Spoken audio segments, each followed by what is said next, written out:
aminci aboki zai kwacen budurwa. Na yi ganin wuta masaka maimakon a makera. Mai ka faɗa nake jiyowa tamkar mai mafarki.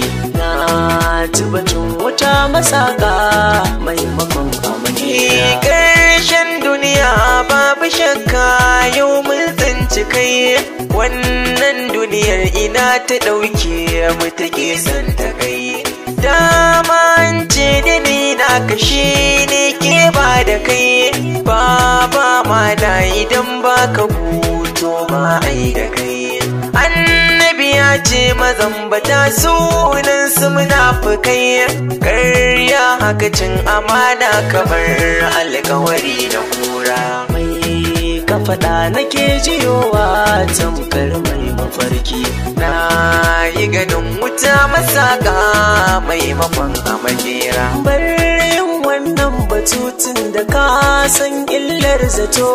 Da suka duba tarko na shaidan ka faɗa fito. Bincike mai ke tsakanin mu hujjoji tarkato.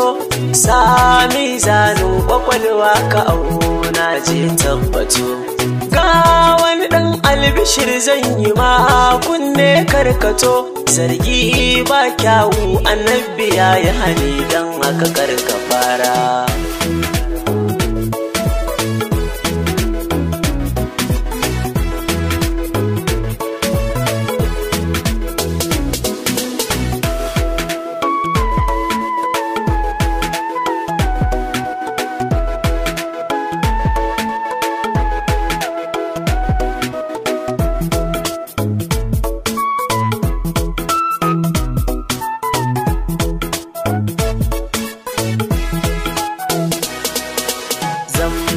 Ba cikin aminci aboki zai kwacen budurwa. Na ji batun wuta masaka maimakon amarya. Wannan magana hakan take na gan kwa zahiri.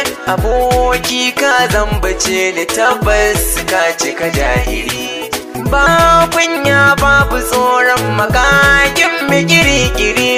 Wacce nake so ka nema ka duba kai nazari. Idan kwai hujja ka bani domin in maka uziri. Yayi mini ciwo abinda kayo sai da na sha lalura.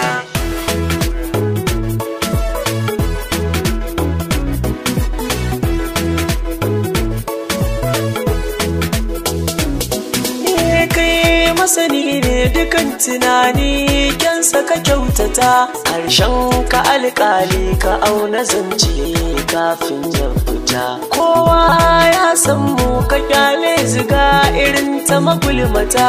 Duk wanda ya zo ma da wannan batu gara ka karyata. Domin daga ƙarshe in an bincika kai zai kunyata. Bakin gatari ka dinga duba ka na ka kai tasara. Zamba cikin aminci aboki zai kwacen budurwa. Na yi ganin wuta masaka maimakon a makera. Mai ka faɗa nake jiyowa tamkar mai mafarki. Na ji batun wuta masaka maimakon a makera.